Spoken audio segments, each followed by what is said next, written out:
So I'm gonna make a pesto, a really quick one. My dad has an incredible garden out there. It's full of kale and there's carrots and chard and broccoli, and he's got a pear tree that's growing. It's awesome. So we picked these awesome, delicious, fresh carrots from the garden, and we're going to use the carrot tops. People don't use the carrot tops. The stems themselves are kind of bitter, so maybe just don't use those. But the carrot tops themselves, we're gonna turn into a pesto. So let's start with those. Throw them in the food processor. And then we're going to flavor our pesto with some of the traditional delicious ingredients. One of those is pine nuts. Pine nuts are actually the most expensive nut by weight. They're super delicious and really ubiquitous in Italian cuisine. And then we've got lemon, of course. I always use lemon in almost everything. So lemon will help give your dish a sour element, but will also alkalinize it. Alkalinize it. So let's do a little bit of that.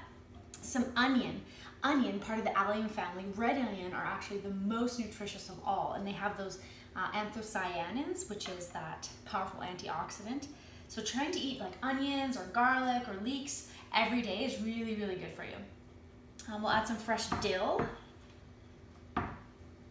Okay, a little pinch of salt. And some medicinal mushrooms. So these guys are amazing for immunity. Medicinal mushrooms have been widely studied and used for centuries. I'm talking thousands of years in China and all kinds of Oriental medicine. And they've been used to treat all kinds of conditions, so they're really, really good for also a complementary therapy to some mainstream cancer therapies. They actually can help the body while going through some of those things like chemotherapy and radiation.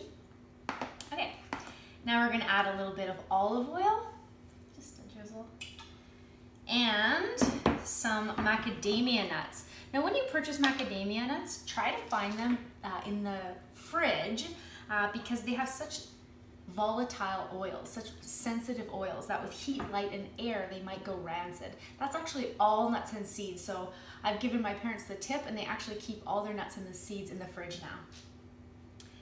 Okay, I think that's it. Let's try, see what it tastes like. Right.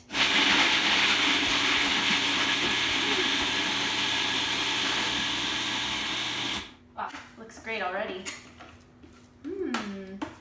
Okay, the moment of truth. That's delicious. You see, you need all those elements. You need the sour element, you need the salt element, you need the fatty element. It's amazing. I think a little bit more olive oil. Okay. If you can opt to use a whole food, like a whole olive versus the olive oil, it's much better. All right. Very nice. All right, so here we got it. A delicious carrot top pesto. So I've just made a whole bunch of delicious, yummy stuff for you.